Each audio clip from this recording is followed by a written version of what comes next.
ये घटना आज से 80-90 साल पुरानी है। हुआ कुछ ऐसा कि मेरी मम्मी की नानी एक बार गंगा स्नान के लिए जा रही थी अपने 3-4 दोस्तों के साथ। नदी तक पहुंचते-पहुंचते उन्हें काफ़ी देर हो गई थी, तो उन लोगों ने फैसला किया कि जंगल से होते हुए एक शॉर्टकट था नदी के लिए। तो उन लोगों ने उस शॉर्टकट से जाने का ही फैसला किया और वो लोग शॉर्टकट से जाने लगी। रास्ते के बीच में नानी की नज़र एक पेड़ पे गई। उन्होंने देखा कि पेड़ पे एक औरत बैठी हुई थी। उस टाइम के लोग किसी से भी बात कर लिया करते थे।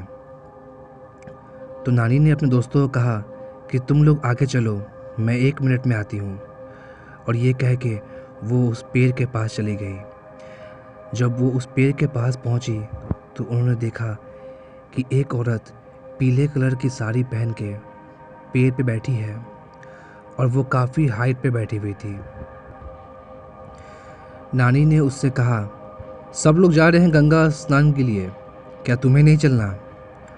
ये सुनते ही वो औरत एक झटके से उस पेड़ से नीचे कूद के खड़ी हो गई नानी के बिल्कुल सामने और एक बड़ी ही अजीब आवाज़ में कहने लगी, मुझे मांस खानी है, मुझे मांस दे। वो बिल्कुल अपने नाकों से बोल रही थी और उसका चेहरा भी बहुत ही डरावना था। उसके बाल पूरे बिखरे हुए थे कि तभी नानी की नज़र उसके पैरों की तरफ गई। नानी ने देखा कि उसके पैर उल्टे थे। ये देख के नानी बहुत डर गई, लेकिन डर को अपने चेहरे पे नहीं आने दिया। नानी ने दिमाग लगाते हुए कहा कि अभी तो मेरे पास कुछ भी नहीं है, मैं गंगा नहाने जा रही हूँ। तुम शाम को मेरे घर पे आओ, मैं तुम्हें वहाँ मांस खिलाऊंगी। और ये कह के वो वहाँ से भाग गई। वो इतना डर गई थी कि वो नदी नहाने के लिए भी नहीं गई। वो वहीं से अपने घर की तरफ लौट गई। घर पहुँच के सारी बात उन्होंने अपनी मम्मी को बताया। शायद उनकी मम्मी को यह एहसास हो गया था कि शाम को वो चुड़ैल ज़रूर उनके घर पे आएगी। इसी के लिए उनकी मम्मी ने कहा कि तुम लोग घबराओ नहीं। उन्होंने एक बड़े से बर्तन में बहुत सारा गर्म पानी किया। उन्होंने पानी को पूरा खौला दिया और मंदिर जाके कुछ लेके आई और उसे उस पानी में मिला दिया। और उसके बाद सब लोग इंतज़ार करने लगे। रात करीब 12 बजे उनके घर के गेट पे एक दस्तक हुई। उन्होंने गेट में एक होल था, उस होल से जब बाहर देखा तो एक औरत बाहर गेट पे खड़ी थी। जब नानी ने बाहर देखा तो वो उसे देखते ही पहचान गई। उन्होंने अपनी मम्मी से कहा, ये वही चुड़ैल है, ये वही चुड़ैल है। और वो चुड़ैल बाहर से बोल रही थी, मुझे मांस खानी है, गेट खोल, मुझे मांस चाहिए। नानी की मम्मी ने कहा कि तुम लोग डरना नहीं। नानी की मम्मी ने दरवाज़ा खोला। दरवाज़ा खोलते ही वो चुड़ैल बोली कि मुझे मांस चाहिए।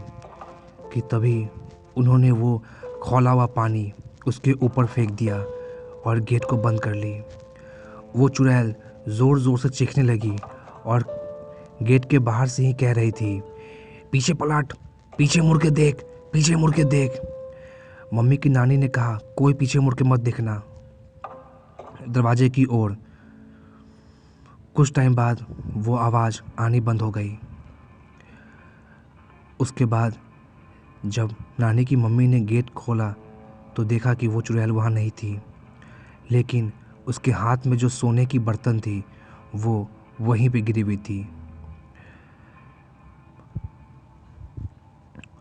वो बर्तन आज भी मेरे घर में है।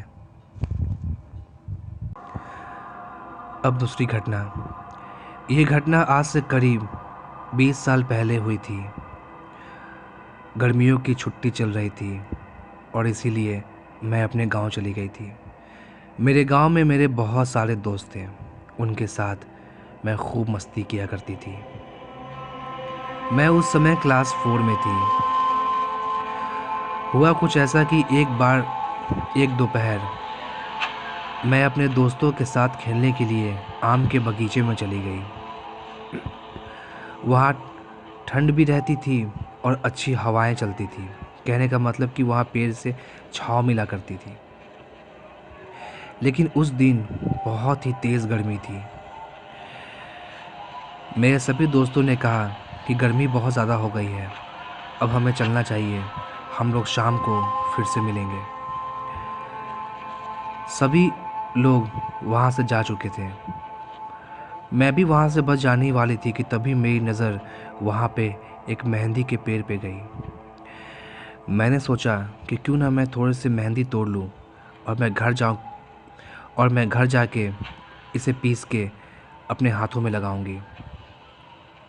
मैं मेहंदी के पेड़ के पास जाके खड़ी हो गई और सोचने लगी कि मैं पेड़ पे चढ़ूँ कैसे, कि तभी किसी ने मेरे चोटी को पकड़ लिया। पहले तो मुझे लगा कि शायद कोई बंदर है, लेकिन तभी वो जो कोई भी था वो मुझे चोटी से पकड़ के ऊपर की ओर खींचना शुरू कर दिया। वो मुझे इतना तेज़ खींच रहा था कि बस मैं ज़मीन से ऊपर उठने ही वाली थी कि तभी मेरी नज़र ऊपर की ओर गई। जब मैंने ऊपर देखा तो मुझे दिखाई दिया कि एक औरत सफ़ेद साड़ी में, जिसके बाल बहुत लंबे थे, बहुत ज़्यादा और बहुत ही घने, उसका चेहरा पूरा काला था, बड़ी बड़ी आँखें और बिल्कुल अजीब ही दांत, और वो मुझे देख के मुस्कुरा रही थी और मेरे बालों को पकड़ के मुझे ऊपर की ओर खींच रही थी। मुझे इतना दर्द हो रहा था और इतना डर लग रहा था कि मैं ज़ोर ज़ोर से चीखने लगी। मेरे अंदर जितनी जान थी मैं अपनी पूरी जान लगा कर चीख रही थी कि तभी गांव के कुछ लोगों ने मेरी आवाज़ सुन ली और भाग के वहाँ आ गए। उनके वहाँ आने से पहले ही उसने मुझे छोड़ दिया, लेकिन फिर भी उसने मेरे बालों से पकड़ के मुझे ऊपर तक उठा दिया था। इस कारण से मैं बेहोश हो गई। जब मुझे होश आया तो मैं अपने घर में थी। मैंने सारी बात अपने घर के लोगों को बताई। मुझे करीब 2-3 दिन तक बहुत तेज़ बुखार भी रहा था।